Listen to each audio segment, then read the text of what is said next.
요한복음 8장 31절로 40절입니다. 듣겠습니다. 그러므로 예수께서 자기를 믿은 유대인들에게 이르시되 너희가 내 말에 거하면 참 내 제자가 되고 진리를 알지니 진리가 너희를 자유케 하리라. 저희가 대답하되 우리가 아브라함의 자손이라 남의 종이 된 적이 없거늘 어찌하여 우리가 자유케 되리라 하느냐. 예수께서 대답하시되 진실로 진실로 너희에게 이르노니 죄를 범하는 자마다 죄의 종이라. 종은 영원히 집에 거하지 못하되 아들은 영원히 거하나니 그러므로 아들이 너희를 자유케 하면 너희가 참으로 자유하리라. 나도 너희가 아브라함의 자손인 줄 아노라. 그러나 내 말이 너희 속에 있을 곳이 없으므로 나를 죽이려 하는도다. 나는 내 아버지에게서 본 것을 말하고 너희는 너희 아비에게서 들은 것을 행하느니라. 대답하여 가로되 우리 아버지는 아브라함이라 하니 예수께서 가라사대 너희가 아브라함의 자손이면 아브라함의 행사를 할 것이오늘 지금 하나님께 들은 진리를 너희에게 말한 사람인 나를 죽이려 하는도다. 아브라함은 이렇게 하지 아니하였느니라. 아멘. 아멘. 오늘 주신 말씀 중심으로 11시 30분입니다. 잠깐 동안만 좀 은혜를 나누도록 하겠습니다. 이제까지 우리가 잘 들어서 아시겠어요? 그래서 조금 정리를 좀 해드리고 또 오늘 말씀도 보도록 하겠습니다. 하나님의 말씀이라고 여러분들을 기억하셔야 돼요. 우리가 율법이라고 제가 자꾸 설교하지만 이것은 하나님의 말씀이라고 들으면 됩니다. 예수님께서도 율법을 말씀하셨지 어느 있는 얘기 하시지 않았어요. 분명히 성경에 뭐라고 이렇게 했냐면 난 내가 내 자의로 말하러 온 것이 아니고 하나님께서 나에게 주신 것, 하나님이 나에게 말하게 하시는 것을 내가 말하러 왔다고 그랬어요. 읽어봅니다. 시작. 내가 내 자의로 말한 것이 아니요 나를 보내신 아버지께서 나의 말할 것과 이룰 것을 친히 명령하여 주셨으니 그 뜻을 이루러 오신 겁니다. 구약시대 때 하나님이 말씀을 주셨다. 우리는 통상 이것을 율법이라고 하죠. 율법이라고 합니다. 그것을 이제 어떤 사람들은 이제 모세를 통해 주셨다 뭐 이렇게 얘기하죠. 그것을 계명이라고 하기도 하고 뭐 율법이라고 하기도 하고 성경학자들 따라 다 그게 좀 많이 달라요. 그러나 우리는 율법도 좋고 계명도 좋고 뭐 다 좋은데 그것을 하나님께서 우리에게 주신 말씀이다. 이렇게 개념을 잡으셔야 되는 겁니다. 그 주신 그 말씀을 가지고 예수님이 또 일을 하신 거예요. 이게 예수님 때는 이제 신약 시대, 여기는 구약 시대 때. 그런데 말씀이 달라진 것이 아니고 말씀은 똑같은데 구약 시대 때 하나님이 그 말씀을 통하여 일하려고 하셨던 목적과 신약 시대에 그 말씀을 통해 일하려고 하시는 목적이 조금 달랐어요. 달라졌다기보다는 여기는 희미했다면 여기는 확고해진 거죠. 여기서는 어설프게 이렇게 보였다면 여기서는 확실히 보인 겁니다. 여기서는 조금 연약했다면 여기서는 완성이 된 것뿐이에요. 오늘 좀 이 어려운 얘기를 하려고 그래요. 왜 이 어려운 얘기를 해내야 되냐면 이것이 성경의 핵심이고 중심입니다. 이것을 모르면 항상 우리는 지난번에도 여기다가 설교를 했었잖아요. 항상 몇 주째 설교를 했었죠. 이스라엘 백성들이 애굽에 묶여 있다고 그랬죠. 이걸 우리가 종이라고 그래요. 묶여 있는 겁니다. 그런데 이 종의 특징이 좀 있어요. 자기들이 왜 묶여 있는지 몰라요. 뭐 때문에 묶여 있는지 몰라요. 그렇다 보니까 자기에게 하나님이 어떤 약속을 주셨는지를 몰라요. 이 약속을 어떤 약속을 주셨는지를 모르니까 어디를 향해 나가야 되는지 방향을 모르는 겁니다. 그러니까 이게 묶여 있는 거예요. 이게 종입니다. 종. 이게 묶여 있어요. 그러니까 이 하나님께서 우리가 이렇게 묶여 있고 매여 있는 걸 별로 원하지 않으시죠. 그래서 이런 것들을 우리 하나님께서 우리에게 가르쳐 주시려고 말씀을 준 겁니다. 그래서 구약 시대 때와 신약 시대 때가 이렇게 나눠지기는 하지만 이게 조금 기능이 다르다, 목적이 조금 다르다, 요 얘기를 하는 거예요. 구약 시대 때는 하나님이 말씀을 주셨을 때 주신 목적이 몇 가지가 있습니다. 이 주신 목적이 있는데 가장 큰 목적은 나를 얽매이게 하고 나를 한치도 전진하지 못하게 만드는 존재가 있다. 그 존재가 우리 눈에는 보이지 않지만 죄라고 하는 존재가 있어서 하나님과 우리가 이렇게 늘 소통하고 교통해야 되는데 우리 이거 써볼까요? 하나님과 이제 나가 이렇게 늘 언제나 소통하고 교통해야 되는데 이 사이를 내었다고 그랬어요.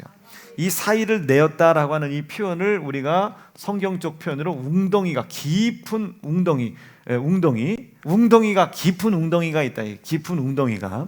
그래서 여기서 가려고 해도 갈 수가 없고 여기서 내려오려고 해도 올 수 없다. 이것을 이제 성경에서는 아브라함의 품에 아브라함이 하나님은 안 하지만 아브라함 품에 거지 나사로가 이렇게 품에 안겨 있는 거예요. 그 부자가 이렇게 보는데 갈 수가 없어요. 올 수도 없고 물 한 방울만 달라고 해도 축여줄 수가 없다. 이 웅덩이 때문에 그런 거예요. 웅덩이 때문에. 그래서 성경의 표현은 웅덩이라고 표현합니다. 그래서 하나님과 내 사이에 이런 깊은 웅덩이가 있어서 이분이 나를 사랑하고 싶어도 이분이 나를 사랑한다는 걸 깨닫지 못하고 내가 이분을 사랑하고 싶어도 웅덩이가 있어서 사랑할 수가 없는 거예요. 이 웅덩이 때문에 이게 가로막혀져 있어요. 근데 우리가 왜 이게 가로막혀 있는지 몰라요. 우리가 왜 좌절합니까? 하나님이 나를 사랑한다는 사실을 모르기 때문에 좌절해요. 그분이 나를 사랑하시고 나를 전폭적으로 지원한다는 사실을 믿으면 전진해 나갈 수 있죠. 힘있게 나갈 수 있지 않겠습니까? 근데 그분이 나를 사랑한다는 사실을 내가 깨닫지를 못하는 거예요. 왜? 이 웅덩이 때문에. 근데 이것을 이사야 59장에서는 명확하게 얘기를 했습니다. 이 웅덩이를 뭐라고 얘기해? 성경은 죄라고 얘기하는 거예요. 이걸 못 보는 거예요. 이걸 볼 수가 없어. 왜? 어두워서요. 내 눈이 어둠에 묶여 있어요.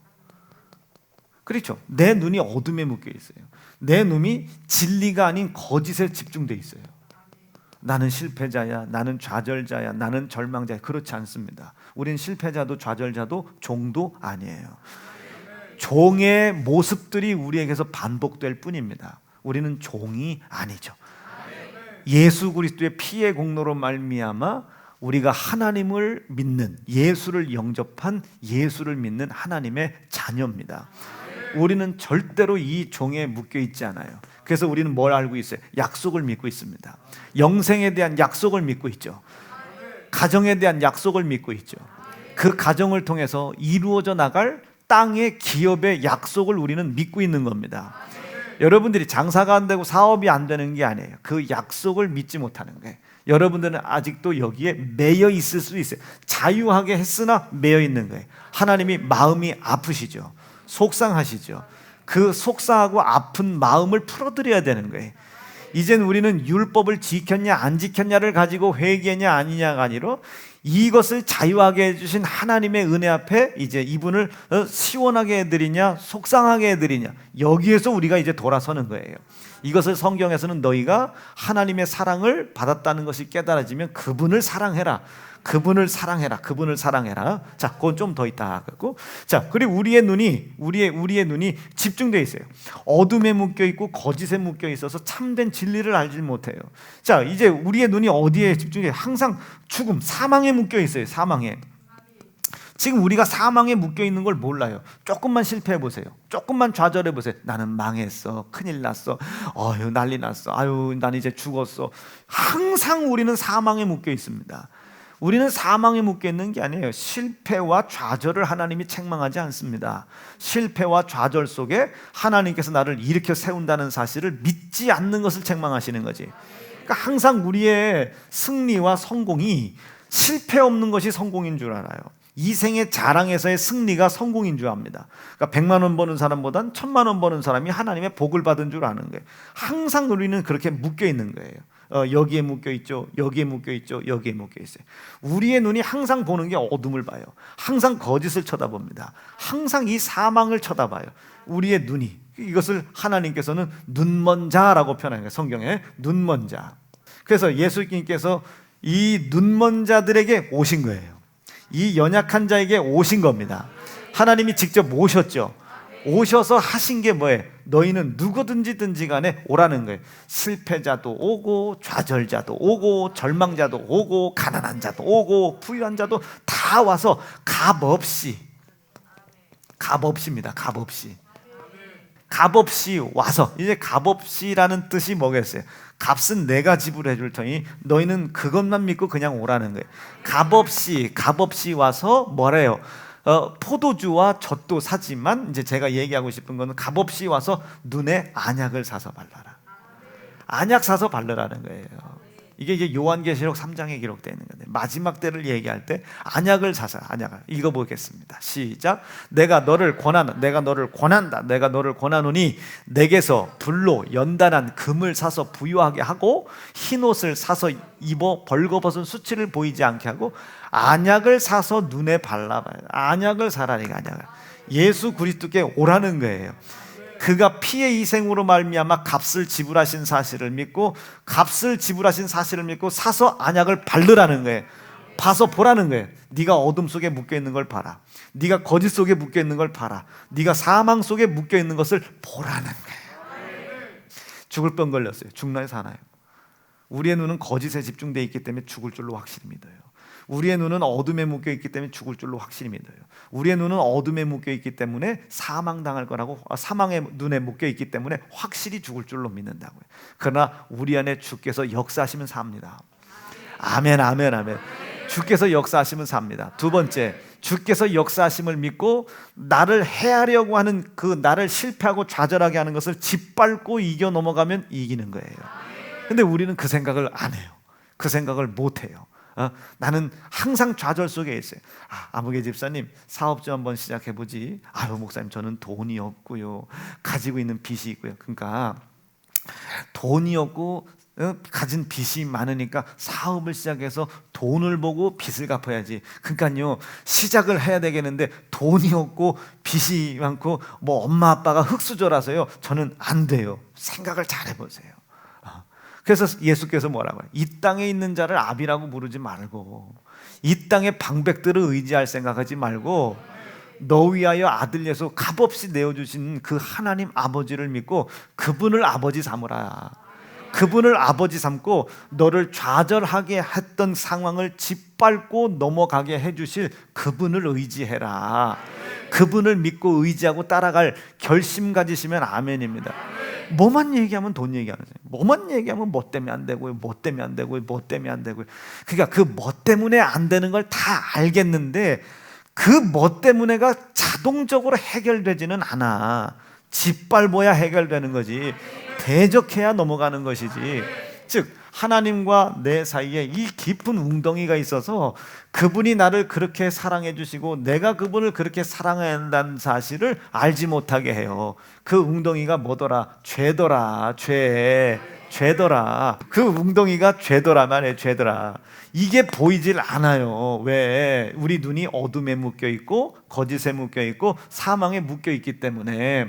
그래서 이 약속이 보이질 않아. 내가 가난하고 돈이 없어도 하나님께서 뭘 약속했다는 거예요?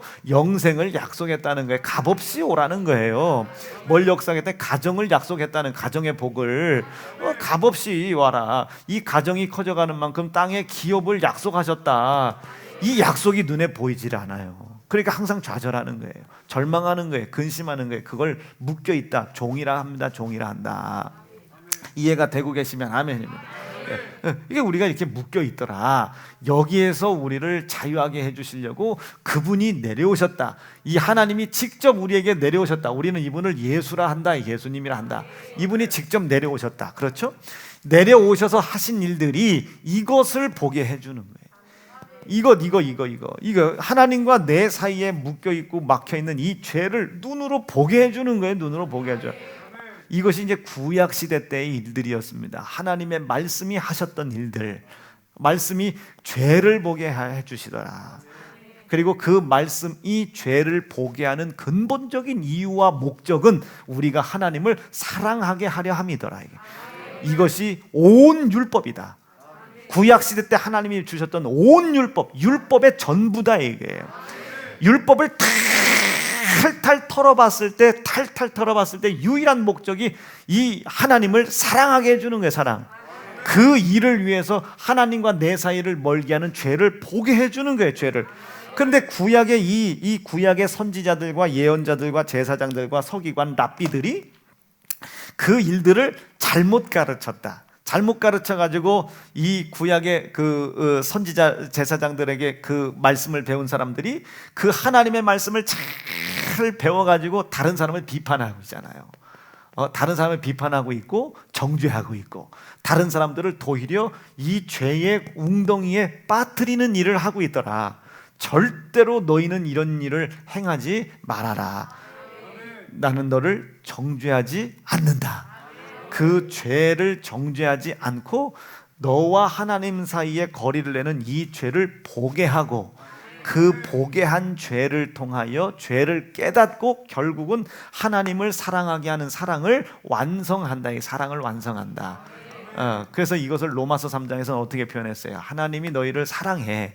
얼마만큼 사랑하냐면 이것이 이거인 줄 몰랐을 때도 너희를 사랑해. 얼마만큼 사랑하냐면 이것을 모르는 너희들을 끝내 사랑하셔서 너희가 하나님을 사랑할 수 있도록, 하나님을 사랑할 수 있도록 해주시려고 그분이 직접 내려오셨어. 육체를 가지고 내려오셨어. 말씀이신 그 하나님이 육체를 가지고 직접 내려오셨어요. 그리고 그 말씀으로 죄를 알게 하시고 깨닫게 하시고, 그 말씀으로 깨달은 죄를 자기 육체에 대신 짊어지도록 해주셨어. 납득되셨으면 아멘입니다. 죄를 대신 짊어지게 해주셨어. 요 말씀을 통해 본 죄를 자신의 육체에다가 떠넘기라고, 직접 떠넘기라고 말씀하셨단 말이에요. 말씀하셨다. 얼마나 우리를 사랑하면. 그런데도 불구하고, 그렇게까지 사랑하고 계신데도 불구하고 너희는 이 사랑을 알지 못했어. 그 예수님이 오셨는데, 말씀이신 하나님이 육신을 가지고 오셨는데, 그 말씀을 통해 죄를 보게 하고 죄를 깨닫고 본 죄를 육신이신 예수님에게 떠넘기도록까지 사랑을 베풀어 주려고 이 땅에 오셨는데 너희는 그를 배척했어. 받아들이지 않았어. 그를 인정하지 않았어. 모셔드리지 않았어. 경배하지 않았어. 심지어 그들을 때렸어. 그를 찢었어. 모욕했어. 그를 능멸했고 저주했어. 심지어 한 보롯밖에 없는 그자의 옷을 깍대기를 벗겼어. 홍포를 입혔어. 머리에 가시면류관을 씌웠어. 그리고 그를 저주했어. 그리고 그를 너의 유익을 위해서 사용했어. 그럼에도 불구하고 하나님은 너를 향한 사랑을 포기할 수 없어서 너희 손에 아들 예수가 너의 죄를 짊어지고, 말씀을 통해 드러난 그 죄를 짊어지고, 그 신음 속에서, 그 고통 속에서 십자가에 죽임 당하심에도 불구하고 그는 말없이 참으셨어. 견디셨어. 왜? 너희를 사랑하기 때문이야. 하나님이 우리를 사랑하고 있다는 사실을 깨닫게 해주시려고 그는 고통 속에서 참으셨어. 고난 중에 참으셨어. 왜? 그는 사랑이시니까. 마지막까지 책임져 주시는 사랑이시니까. 죽기까지 책임져 주시는 사랑이시니까. 사랑이라는 건 무턱대고 덮어주는 게 아니에요. 하나님은 사랑이라는 것으로 모든 것이 이렇게 가는 게 아닙니다. 그 사랑 속에는 이런 엄청난 일들이 있다고. 하나님이 세상을 이렇게 사랑하사, 이처럼 사랑하사. 그 속엔 고난이 있는 거예요. 고통이 있는 거예요. 아들 예수가 자기 눈에서 찢어져 죽는 엄청난 희생이 있는 겁니다. 이처럼 사랑하신 이유는 하나님이 우리를 사랑하시는 사랑을 깨닫지 못하는 인간들에게 하나님이 너를 사랑하고 있다는 사실을 깨닫게 해주려고 하시더라. 왜? 그를, 하나님을 사랑해야 우리가 그 사랑의 하나님의 나라로 가니까. 구원에 대한 얘기하고 있는 겁니다. 그렇게 그 고난 중에, 고통 중에 말씀을 통해 드러난 그 죄를 예수님의 육체에 뒤집어 씌우고, 이 예수님이 우리 손에 갈기갈기 찢어 죽임 당하시고 희생 당하시는 사실을 하나님은 보고 참으셨단 말이에요. 견뎌주셨단 말이에요. 이 사실을 인정해라. 이 사실을 인정해라. 그래서 하나님이 세상을 이처럼 사랑하신 것을 인정해라. 이처럼 사랑하신 것을 인정하면 멸망치 않고 영생을 얻게 하려 하심이더라. 하나님께서 우리를 사랑을 깨닫게 하려고 하시는 이유는 영생에 있는 겁니다. 영생. 이처럼 하나님이 세상을 사랑하사 이처럼 세상을 사랑하신 것을 독생자 아들 예수의 이름을 통하여 믿는 자들에게는 영생을 주기로 약속을 하신 겁니다. 납득되셨으면 아멘이죠. 그 일을 위해서 요 죄를 보게 해주고 싶었던 거예요. 이게 구약시대 때 일입니다. 죄를 보게 해주고 싶었다. 그런데 이 선지자들과 예언자들과 이 제사장들과 구약의 모든 서기관들, 랍비들, 율법사들이 그것을 잘못 가르친 겁니다. 잘못 가르쳐서 이 하나님의 사랑을 받아야 될 자들을 도리어 자기들이 비판한 이 비판으로 헤아림을 받는 아주 진노의 자식을 만들어 버린 거예요. 그러니까 예수님께서 속상하시죠. 내려오셔서 그들의 모든 진노를 다 대신 짊어지고 십자가 짊어지고 올라가서 희생당하신 겁니다. 자, 보세요. 그래서 하나님이 가장 중요하게 생각하는 개념은 요 죄입니다. 요 놈은 나를 자꾸 이렇게 얽어매거든요. 지금 우리가 영생을 위해서 살아가야 되는데 우리가 영생을 위해서 살아가야 된다는 사실을 몰라요. 약속을 안 믿으니까. 약속을 못 믿게 하니까. 이 약속을 못 믿게 하는 이 죄에 매여 있는 종이라는 것을 우리가 인정하려고 하지를 않아요. 그래서 하나님은 성경에 뭐라고 기록합니까? 항상 이전에 너희가 종됐었을 때를 기억하라는 거예요. 항상 죄에 묶여 있었을 때를 기억하라. 여러분, 지금 오늘 우리의 입고 먹고 마심이 영생을 위한 것이라고 믿어주시면 아멘입니다. 영생을 위해 살아가는 겁니다. 우리의 삶의 방향은 거기에요. 여러분, 우리가 가정 생활을 하거나 땅의 기업의 생활을 할 때 이것은 하나님께서 나에게 영생을 위해서 살아가는 나에게 하나님과 내 사이를 멀게 한 죄를 몰랐었는데 죄를 보고 있는 나에게 본 죄와 싸우고 있는 나에게 주신 마땅한 약속된 복이라는 사실을 믿으시면 아멘입니다. 그럼 여러분, 자녀 사춘기 걱정하지 말고 기다려줘요. 자녀 사춘기 기다려줘. 자녀 사춘기 기다려줘. 안에서 컴퓨터에서 이상한 신음소리가 나고 이상한 연기가 나고 해도 기다려줘. 자녀의 가방 속에서 이상한 스타킹이 나오고 얼마나 그 자녀가 예준이 이제 가방 뒤졌는데 라이터가 나와요. 그러면 분명히 친구 거 잠깐 맡아줬다고 한다고요. 명진이도 처음에 걸렸을 때 그랬어요. 친구 거라고. 다 그래. 그러면 기다려줘. 너 일로 와. 목사님한테 가서 귀신 쫓고 너 귀신 나가라. 가서 목사님 이 새끼가 귀신 들렸어요. 왜요? 글쎄 가방에서 라이터가 나왔어요. 가방에서 라이터가 나왔다고. 가방에서 라이터가 나왔다고. 그러니까 기다려줘. 가정의 약속을 우리 믿고 있잖아요. 근데 우리가 뭐 체크해야 되겠어요? 만약에 명진이가 그랬다면 아빠가 엄마가 영생을 위해서 오늘 하루를 살아가고 있나 체크해야 되는 거예요. 오늘 내 삶의 목적이 영생인가? 하나님과 내 사이에 이 웅덩이를 만들었던 이 죄와 싸우는 삶이었나, 오늘 내가 죄를 부추기는 삶이었나를 여러분 찾아서 회개해야 되는 겁니다. 돌아서는 거예요. 납득되시겠어요? 이해가 되시겠어요? 자, 여러분, 우리 교인들 성도들 중에 담임 목사 속성인 사람이 있겠어요, 없겠어요? 있겠지. 틀림없이 있겠지. 있을 때 여러분, 제가 성도들이 뭔가 잘못할 때마다 제가 시비 거는 거 봤어요? 뭐죠? 저는 그렇지 않아요. 기다려주는 거예요. 기다린단 말이에요. 기도하고 기다려. 왜? 약속을 저는 믿어요.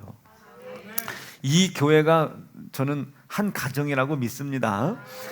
이 가정의 자녀들이 속을 썩이더라도 기다려주는 거야. 약속을 믿고 기다리는 거예요. 그냥 막연하게 기다리면 안 돼요.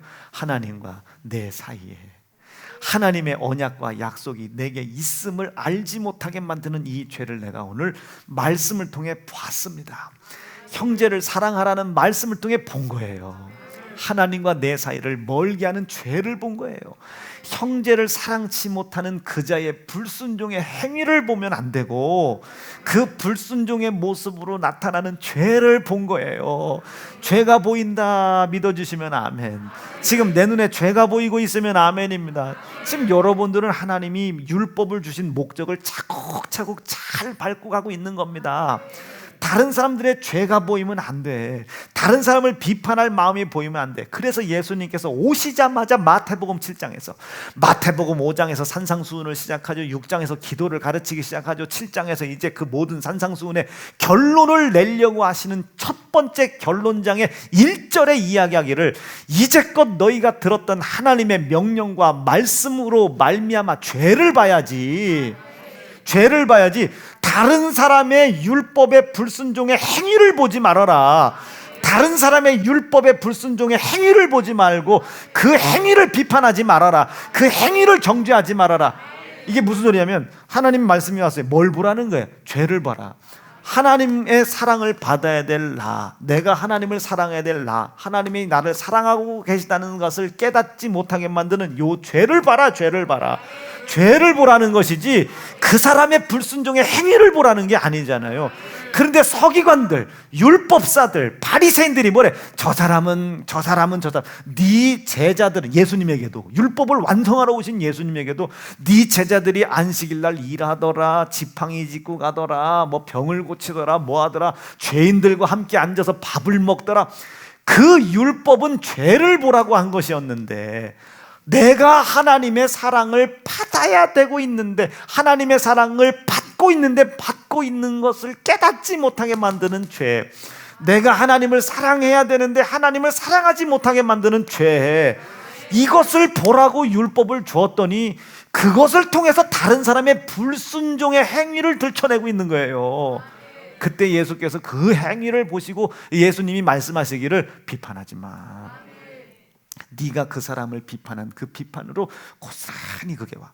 고스란히 와. 율법을 그렇게 주신 거란 말이에요. 그런데 이걸 가지고 다른 사람이 불순종하는 행위를 들춰내고 있으니, 네 제자들은 주일날 일하더라, 네 제자들은 뭐 하더라, 병 고치더라, 저 세리장들이랑 같이 앉아있더라, 삭개오랑 같이 있더라, 뭐 마태랑 같이 있더라, 뭐랑 같이 있더라, 혈루증 앓는 자와 같이 있더라, 중풍병자와 같이 있더라. 율법에서 이야기하는 부정한 사람들이랑 같이 있다는 걸 계속 그들은 막 비판해내는 거예요. 그렇게 하지 말아라. 이유는 두 가지다. 그 율법 그렇게 하라고 준 거 아니야. 나도 너희를 비판하지 않잖아. 나도 너희를 정죄하지 않잖아. 나는 너희를 정죄하고 비판하여 심판하러 온 자가 아니라 그 율법을 통해서 본 죄, 너희들이 율법을 통해서 본 죄를 담당해 주러 왔어. 그 죄에서 너를 건져 주러 왔어. 여러분, 이제 우리에게 좀 정리해서 보면, 하나님의 율법, 이 말씀을 우리에게 주신 첫 번째 목적이 우리에서 이루어지기 위해서는 그 율법을 통해 뭘 봐야 되겠습니까? 다른 사람의 불순종의 행위가 보이면 안 되는 거예요. 내 삶 속에 불순종의 행위가 보이면 안 되는 거예요. 그 불순종의 행위를 통해서 나타나고 있는 죄를 봐야 되는 거예요. 아, 죄가 이렇게 생겼구나. 자, 우리 사대주 할아버지가요, 머리가 기셨어요. 상상을 빨리 해봐. 상상을. 머리가 기셨어요. 키가 아주 훤칠하셨어요. 키가 아주 훤칠하셨어요. 머리가 기셨어요. 항상 이분은 흰 옷을 입고 다니셨습니다. 그럼 딱 머릿속에 뭐가 형성돼요? 지금 여러분들 머릿속에는 지금 거의 배추도사가 90% 있어요. 배추도사를 지금 90% 연상. 우리 할아버지 배추도사 아닙니다. 저는 우리 할아버지 뵌 적도 없어요. 우리 고모가 저에게 말씀하시는 말씀으로 의지해 본 바, 우리 할아버지는 키가 훤칠하셨대요. 1m 한 80cm까지 되셨답니다. 그리고 기골이 장대하셨대요. 인물이 잘생겼대요. 자, 그럼 봐. 이제까지 여러분 생각할 때는 이제 우리 할아버지 모습 속에서 여러분 누굴 생각하겠어요? 저를 생각하겠죠. 제가 이렇게 했으니까 저를 생각하겠죠. 그러나 치아는 안 나오셨다는 거예요. 자, 제가 뭘 얘기하려고 자꾸 이렇게 말씀을 드렸냐면은, 이 하나님의 말씀이라는 게 그래요. 우리가 죄가 이렇게 생겼구나를, 우리가 죄가 모양이 있는 게 아니잖아요. 근데 형제를 사랑하라는 말씀을 통해서 형제를 사랑치 못하는 우리 이 불순종의 행위를 보라고 하나님이 이 말씀을 주신 것이 아니라, 이 나타나는 불순종의 행위를 통해서 아, 죄라고 하는 놈이 이렇게 생겼구나를 판단하라는 거예요.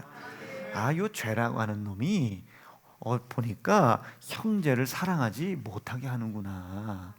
원수를 사랑하지 못하게 하는구나.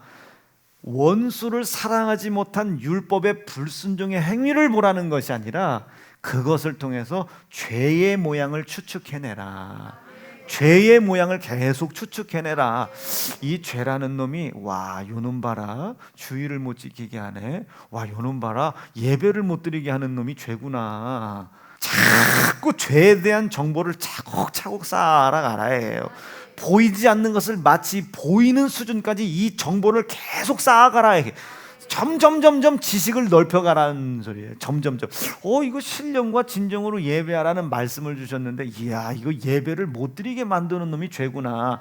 예배를 드리지 못한 불순종의 행위를 보면 비판하네요. 판단한단 말이에요.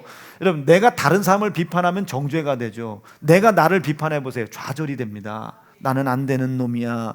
나는 나는 포기해야 될 놈이야. 나는 실패와 좌절과 절망 속에 하나님이 나를 버리신 놈이야. 틀림없이 하나님이 나를 사랑하고 계신다는 사실을 깨달아야 되는데 그 죄가 깨닫지 못하게 한단 말이에요. 내가 내 스스로의 율법의 불순종의 행위를 보면 큰일 나는 겁니다. 죄를 보는 거예요. 죄를 납득이 되시겠어요? 죄의 정체를 밝혀내보기로 결심하시면 아멘입니다. 자, 사고하는 방식을 가르쳐 드릴 테니까 한번 잘 보세요. 신령과 진정으로 예배해라 말씀을 주셨죠. 근데 오늘 내가 늦게 일어났어요. 이거 봐라, 이게 죄라고 하는 놈이 예배를 신령으로 못 드리게 하는구나. 그 일을 위해서 이놈이 피곤한 것도 이용하는구나. 이놈 봐라, 나를 잠들게 만드는구나. 나를 이렇게 자게 만드는구나.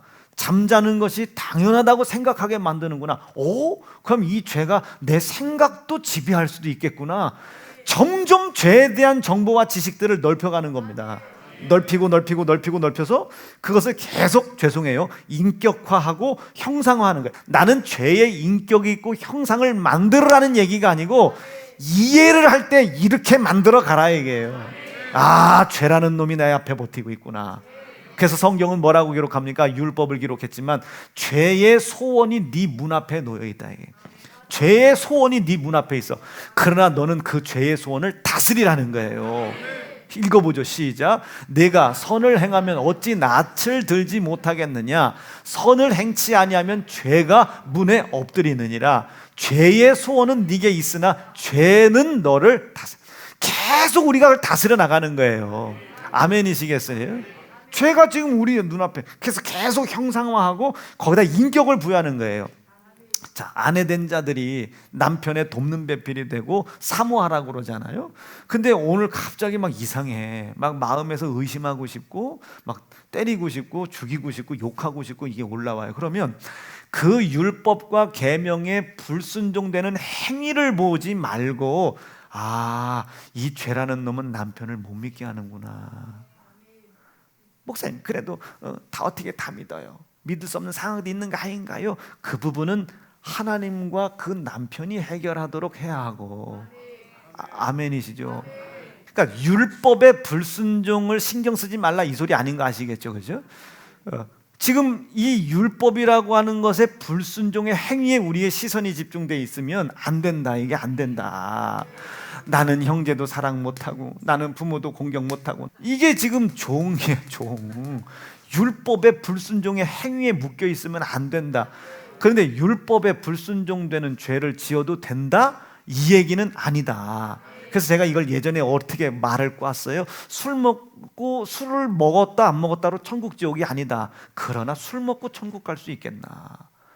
이것도 아니고 저것도 아닌 것 같아 보이지만 그 말씀의 뜻에는 이런 게 있어요. 그때 설교를 할 때 이 말이 무슨 말인지 지금은 설교하지 못하지만 언젠가 설교할 날이 옵니다라고 얘기한 게 4년 지났습니다. 4년 만에 지금 우리 성도들이 그것을 들을 만한 이제 심령의 밭이 된 거예요. 대단하지? 4년 전 일을 기억 못하는 여러분들도 대단하고, 4년 동안 계속 그거 설교하려고 준비해온 나도 대단해. 자, 대단하다. 우리는 다 대단하다. 그래서 우리 교회가 코로나 때 버티는 거예요. 자, 이게 4년이 지난 거예요. 4년 동안. 그리고 결국 설교를 하고 있는 거예요. 얼마나 감사합니까? 저는 이걸 통해 이렇게 보는 거예요. 마귀는 졌다. 그 말씀 속에 신비로운 비밀을 말하게 하는 것을 방해했던 마귀는 진 겁니다. 자, 여기서 끝나면 안 돼. 그 마귀가 진 만큼, 제가 설교가 되는 만큼, 마귀가 진 만큼 우리는 전진해 나가야 되는 거예요. 그간의 그 말씀을 듣고 깨닫지 못함으로 말미암아 하나님의 사랑을 받지 못했던 그 모든 영역을 오늘 회복하게 도와주셔서 영생의 약속 확고해지게 도와주세요. 가정의 약속 확고해지게 도와주세요.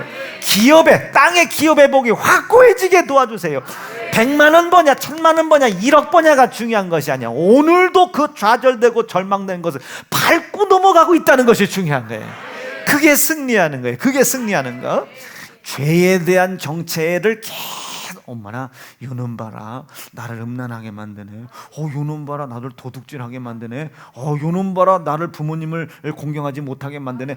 정보를 계속. 그리고 가만히 덧떠보니까 아하, 요번 달 돈을 조금 덜 벌었다고 부모님을 공경할 마음을 뺏어가게 만드는 놈도 죄가 하는 놈이네. 다 이 죄의 정체의 정보를 계속 씌어가는 겁니다. 와라 요거 봐라 우리 부장님을 통해 우리 상무님을 통해 우리 차장님을 통해 이야 이거 나 술 먹게 하는 놈이 있네. 요 죄네 요게 죄네. 죄의 정체를 계속 요거 봐라 한숨 쉬게 만드네. 이런 어려운 상황을 통해 나를 한숨을 쉬어 신령과 진정으로 예배하는 것을 방해하는 이 죄가 이렇게 보이는 거예요. 죄가 이게 율법이 해야 되는 일들입니다. 이 일들이 내게 있어야 되겠어요? 없어야 되겠어요? 있어야 되겠다. 있어야 되겠다. 율법의 목적이 내 속에 있어야지요. 이것이 없으면 율법의 완성이신 예수 그리스도의 참된 복음이 나에게 진리로 자유를 주실 수가 없는 거예요. 그러니까 이런 죄라고 하는 것이 모양새가 있더란 말이에요. 아이들 담배 피는 걸 가지고 뭐라고 하지 마라. 너 목사님한테 이럴 거야 이러지 말아요. 저는 율법주의자가 아니에요. 와 이거 봐라. 이런 상황을 통해서 자식을 사랑하고 자식을 노엽게 하지 말라는 말씀과 부모를 공경하라는 이 말씀을 이야 불순종하게 만드는 놈이 있구나. 그 불순종을 통해서 죄의 모습을 보는 거예요. 죄가 이런 일을 하는구나. 요걸 내비려뒀다가는 부모 자식 간도 이게 끊어질 수 있겠구나. 죄의 정체를 보는 거예요. 이게 율법의 목적입니다. 용납하라는 게 아니에요. 보라는 거야. 정체를 자꾸 만들어내라는 거예요. 보이지 않는 그 죄의 정체를 실체의 모습으로 만들어내라는 거예요. 날씨 춥다 오늘 교회 가야 되나? 아이고 죄가 또 일을 하는구나. 죄가 또 일을 하는구나. 죄가 자꾸 이 보이지 않는 이 형체를 실체의 모습으로 만들어내라는 거예요. 무엇을 통해? 율법을 통해서. 하실 수 있겠습니까? 자, 그럼 우리 사랑하는 세연중앙 성도들은 다른 사람을 율법에 불순종된 행위, 그 행위를 봤을 때 그 행위를 보고 판단한다, 판단하지 않는다. 이건 정죄입니다. 안 돼. 자, 내 속에서 나타나는 이 행실을 율법의 순종과 불순종의 행위로 판단한다, 안 한다. 이건 좌절이에요. 이건 좌절입니다. 좌절이요, 절망이요, 근심이요. 한 발자국도 앞으로 가지 못하게 나를 꽁꽁 묶어놓고 있는 이 종의 영에 매여 있는 겁니다. 그러나 불순종의 행위가 있어도 된다는 얘기는 절대로 아닙니다. 아멘 아멘. 그 불순종의 행위를 통해서 뭘 봐라? 죄의 정체를 봐라. 계속 만들어 나가라. 이게 보이지 않는 것을 실체로 계속 만들어 가라. 그리고 인격을 계속 부여해봐라. 가방아, 미안해. 내가 아까 네 입을 죽 찢었구나. 얼마나 아프겠니? 보세요. 미친 거예요? 감성적이에요? 남들은 이걸 미쳤다고 안 하죠. 우리 목사님 책에 감성적이다. 가방 아까 미안했어. 여기 있거라. 이렇게 여러분 인격을 계속 부여해 보는 거예요. 죄에다가. 아멘이시겠어요? 자꾸 아이고 코끼리 너는 어쩜 이렇게 속이 허하니 뻥 뚫렸구나. 계속 실체를 만들어 보는 거예요. 얘 말 한마디 못해요. 근데 한번 얘기해 보세요. 얘기한다니까. 끼리끼리 코끼리 우리끼리 놀자. 그때 저 기린 좀 보세요. 끼리끼리 코끼리 했다고 웃고 있잖아요. 자꾸 인격을 부여해보는 거예요. 여러분 고드름, 수정고드름 이 추운 겨울날 그 지붕에 매달려 있는데 얼마나 힘들겠어요. 고드름이 거꾸로 그것도 울고 있어요. 고드름이 침을 뚝뚝 흘리면서. 그러니까 그냥 웃고 끝나지 말고 지금 우리 목사님이 지난 4년 동안 율법에 대해서 불순종에 대해서 설교 못한다고 하다가 드디어 터졌구나. 이거를 꿀떡꿀떡 한번 받아들여 봐라. 이게 받아들여 보세요. 그리고 죄를 보란 말이야. 죄의 실체를 만들어 가라고요. 그리고 그것과 싸우라는 거예요. 이게 율법의 목적이었습니다.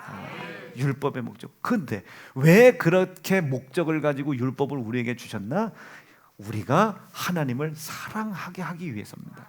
이것이 온 율법, 어떤 율법을 통틀어 모든 율법이고, 그것이 선지자들이 우리에게 원래 가르쳤던 가르침의 근본이었다, 강령이었다. 이것을 사두개인, 바리새인, 랍비, 율법사 이런 사람들이 왜곡시켰다. 이게 왜곡시켰다. 아시겠죠? 이해가 되시겠죠? 왜곡시켰다. 그러나 그들의 왜곡된 가르침을 너희가 받았으나 이제는 길이요 진리요 생명이고 빛 되신 이 예수님이 오셔서 너희의 굽어진 길, 왜곡된 길, 굽어진 길을 곧게 펴줄 것이고, 우아래로 이렇게 이걸 뭐라고 하지? 이렇게 울퉁불퉁한 이 길을 나라시를 탁 쳐줬다 이게요. 어떻게 이사야 말씀이 이해되겠죠? 굽은 길을 펴주실 것이고, 울퉁불퉁한 것을 나라시 쳐줄 것이고, 어둠 속에 빛을 주실 것이고, 길을 주실 것이고, 진리 주실 것이고, 생명을 주실 것이다. 그렇게 잘못 배운 이 왜곡되어 있는 이 하나님의 말씀을 올바르게 해주실 것이다. 그러니까 율법이 틀렸다는 것이 아니라 잘못 가르쳤어요. 그러니까 이 잘못 율법을 가지고 다른 사람의 불순종의 행위를 들춰내고 정죄를 하다 보니, 율법을 하나님이 주신 목적을 온전히 사용하지도 못하다 보니, 사용하지 못하는 그 어두운 부분에 누가 틈타 들어오겠어요? 마귀가 틈타 들어오는 거예요. 마귀가 틈타 들어오는 거예요. 이것을 로마서에서는 죄가 기회를 탔다, 계명의 연약함을 틈타 들어왔다, 우리 속에 있는 욕심과 합하여 죄를 이루었다, 사망을 이루었다. 율법은 연약한데, 율법은 하나님의 말씀인데 그 계명의 틈을 타 들어왔다는 거예요. 로마서 말씀 속에 계명의 틈을 타 들어왔다. 시작. 죄가 기회를 탔다. 죄가, 여러분 저기도 죄에게 인격을 부여했잖아요. 죄가 기회를 타서 계명으로 말미암아 나를 속였다. 연약함을 계속 틈타 들어오는 거예요. 잘못 가르친 굽은 길, 어부정한 길, 그 어둠 속에 계속 죄가 틈타 들어와 있는 거예요. 그러니까 지금 보세요. 다른 사람의 율법에 불순종한 행위를 정죄했어요. 이게 죄죠. 다른 사람을 비판한 죄잖아요. 근데 자기는 의로운 줄 알아. 죄를 짓고 있는데 의로운 줄 알아. 율법의 계명을 지키고 있으니까. 그 기회를 타들어왔다, 이게 죄가. 그래서 내 자리에 사망으로 나를 끌고 가는 모든 작업을 완수하고 있더라. 이것을 예수님께서 오셔서 그 어둠을 비춰준 거예요. 율법의 불순종의 행위에 집중하여 다른 사람을 정죄하지 말고, 율법의 행위에 불순종에 집중하여 너를 스스로 좌절시키지 마라. 스스로 속이는 자가 되지 말아라. 절대로 그렇게 하지 마라. 나를 믿어라. 이게 나를 믿어라. 나를 따라와라 말이에요. 이 율법을 통해서 바라본 죄를 나한테 떠넘기라는 거예요. 나한테 떠넘기. 니들이 감당할 수 있는 게 아니요. 하나님은 사람들에게 감당할 수 없는 시험을 주시질 않아. 그건 네가 감당할 것이 아니요. 나한테 떠넘겨라. 이게 나한테 떠넘겨라. 나한테 떠넘겨라. 나한테 떠넘겨라. 여러분, 이게 율법을 하나님이 주신 목적을 완전하게 이루고 있어야 이게 가능한 겁니다. 아버지, 내가 바라보고 있는 죄, 내 삶 속에서 점점 커지고 있는 죄의 실체, 죄의 모습, 죄의 인격이 실로 가증스럽고 실로 아주 몸서리가 쳐집니다. 내가 이것을 감당할 수 없으니 이 죄와 내가 떨어지게 도와주세요. 굽었던 길 평탄케 해주세요. 울퉁불퉁한 길 평탄케 해주세요. 올곧은 길이 되게 도와주세요. 그래서 침례 요한이 율법을 가지고 율법을 잘못 배운 사람들에게 이르기를 회개해라. 회개해라. 천국이 가까이 왔다. 그의 곧은 길, 첩경, 이건 지름길이라고 번역하면 안 되고, 굽은 길, 울퉁불퉁한 길을 곧게 해라. 곧게 해라. 무슨 소리야? 어둠을 몰아내라. 이게 율법을 잘못 지켜 어두운 부분이 생겨서 그 어두운 부분을 죄가 틈타 들어왔으니 곧게 해라. 이게 곧게 해라. 이제라도 곧게 해라. 이제라도 곧게 해라. 이제라도 율법을 주신 목적을 명확하게 다시 바로잡아라. 근데 누가 돌아서기 싫겠습니까? 잘못 가르친 사람들, 서기관, 바리새인, 사두개인, 랍비, 율법사. 이 사람들은 이것을 곧게 하겠어요, 안 하겠어요? 안 하겠죠. 그들과 결탁해 있는 대제사장들, 여러분 곧게 하겠어요, 안 하겠어요? 이걸 곧게 하면 이제 뭐가? 자기 밥벌이가 떨어지는 거예요. 자기 밥벌이가. 율법을 울퉁불퉁하게 가르쳐놔야 거기에 어둠이 있어야 뭐가 생겨? 돈이 생기잖아요. 거기에 명예가 생기잖아요. 권력이 생기잖아요. 그래서 여러분, 교회라고 하는 곳은 어둠이 없어야 되는 거예요. 어둠이. 납득되시겠어요? 돈, 명예, 권력, 여러분 이것이 교회에 끼기 시작하면 큰일 나는 겁니다. 큰일 나. 거기에 묶여 있으면 큰일 나는 거예요. 이게 안 되네. 돈, 명예, 권력이 끼기 시작하면 안 돼. 이게 지금 이 서기관들, 바리새인들, 이 사람들이 구분길 가르치는 게 다 주의 종에게 잘해야 복 받지. 그렇게 되는 거예요. 잘못 가르치는 거예요. 율법을 제대로 가르쳐야지. 그러면 성도들이 자기에게 참된 율법과 참된 진리를 가르치는 주의 종이 어디를 가든지 여러분 가는 길 먼저 도와주고 싶지 않겠습니까? 내일 나 어디 가지? 먼저 도와주고 싶지 않겠냐 이거지. 먼저 도와주고 싶지 않겠냐. 제대로 가르쳐야 되는 거지. 율법의 목적을 이해가 되시겠죠? 그 목적이 명확해져야 뭘 본다? 죄를 보고 자기가 본 죄의 실체를 밝혀내고 아유 시간이 왜 이렇게 빨리 가? 자꾸 이것을 정보를 만들어 가는 거예요. 그럼 이제 무슨 생각이 드세요? 징글징글하다. 죄의 실체를 알고 보니 징글징글하는 거예요. 이젠 이것과 분리되고 싶은데 방법이 없는 거예요. 그럼 천상 어디로 가야 돼? 내가 싫다고 버린 그 예수께로 가는 거예요. 성경에 기록되어 있기를 예수는 모퉁이 돌이다. 버려진 돌을 우리가 찾으러 가. 내가 그 예수를 싫다고 버렸는데 그 버린 예수를 찾아가. 그리고 그 모퉁이 돌인 예수를 성전의 모퉁이 돌 삼는 겁니다. 머릿돌 삼는 거예요. 내가 싫다고 버린 그 예수를 다시 그 예수 앞에 와서 그 예수 위에다 주님의 몸된 교회를 세워가는 겁니다. 읽습니다. 시작. 이 예수는 너희 건축자들의 버린 돌로서 집 모퉁이의 머릿돌이 되었도다. 우리가 다시 예수께 가는 거예요. 내가 이전에는 율법과 하나님의 말씀을 통한 목적을 몰랐었다고.